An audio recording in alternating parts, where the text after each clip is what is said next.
So we've reviewed the planning guide that summarized just how John's doing in relation to the standards, and based on that, I've pulled out what I think are some areas of need that we might want to talk about. And it's a long list for John.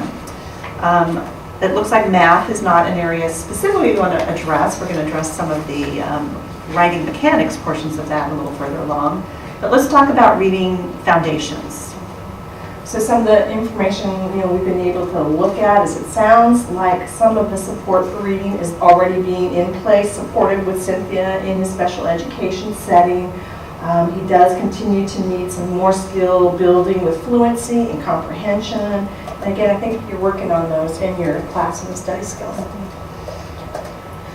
For reading comprehension, would everyone agree that access to grade level content is one of the priority areas we have for John? Yeah, absolutely, yeah. And when we looked at where John is in the standards in the terms of his reading for his comprehension, he's not meeting any of those standards at this time. And I was thinking if we could put something down about John getting access to digital print, websites or whatever that might look like, and not just rely on text. Okay. For writing mechanics, we've heard some concerns about John's handwriting in the context mostly of note-taking. I'd like to further include any kind of worksheet.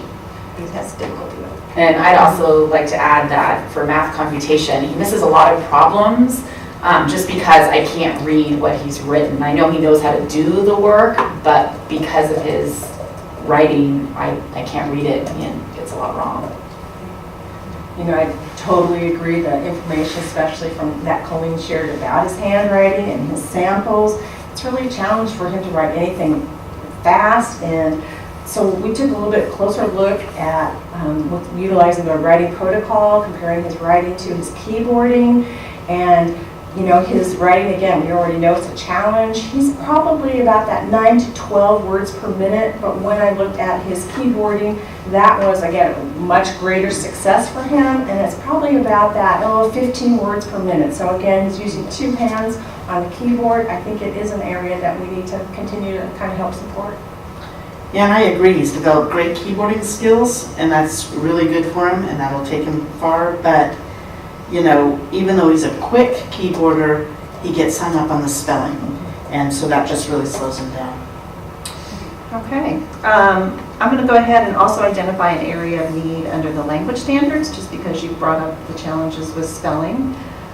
Whether he can improve his spelling skills at this point in time or not at this age, we do need to be thinking of how to help him navigate around that challenge moving forward. Would everybody agree with that? Mm-hmm. Yeah. Let's also talk about executive functioning, because I've heard a little bit pop up about that as well.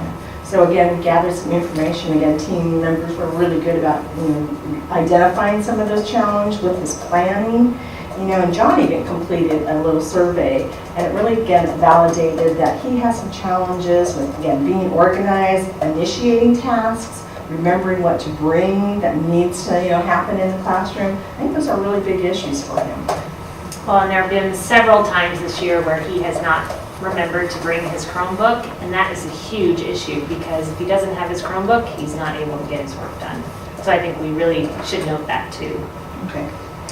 So we have a lot of things to consider, and we'll need to really focus on things to try for him. So, a doable list of things to try for him. We could obviously do a lot, but we need to be realistic in what we can take on. And make some choices of things that might really make a difference for him. That's good.